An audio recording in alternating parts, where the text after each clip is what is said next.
Бид өмнөх хичээлдэр primary correction хийх аргыг үзсэн бол одоо secondary correction хийх аргыг заах гэж байна.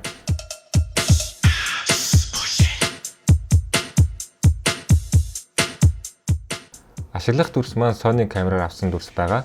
Picture profile нь Gamma S-Log3, Color Space нь S-Gamut3. Гэхдээ таны түүхий дүрс ямар ч байж болно. Бас заавал түүхий дүрс байх албагүй.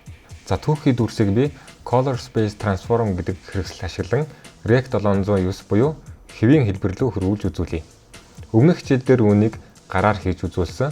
Үүний тулд OpenFX-ийн library хэсгээс Color Space Transform гэж хайна.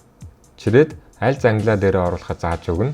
За энэ хэрэгсэл нь дүрсийн Gamma болон Color Space-ийг хөрвүүлдэг. Энэ дүрсний профайлыг input хэсэгт нь зааж өгөөд output буюу хувиргах төрөл маань Rec 709. За гарсан өөрчлөлтийг нь зангилаагаа сонгоод Ctrl D дарж харж болно. Дэлгэц дүүрэн харъя гэвэл Ctrl F. Ийм байсан, ийм болж байна. Одоо гэрэл их байгаа тул wheels ашиглан гэрлээ багасгая. Ген буюу хамгийн гэрэлтэй хэсгээс нь доош нь буулгая. 768 хавцаа болголоо. Дунд хэсэг маань нэлээд гэрэл ихтэй харагдаж байна. Парад дээр бас дээд хэсгээрээ нягт харагдаж байна.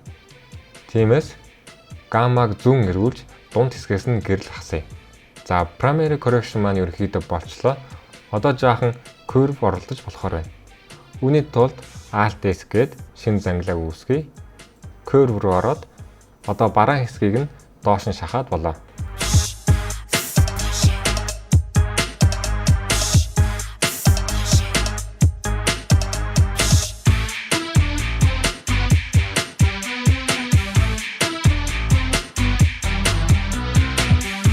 За одоо secondary correction хий.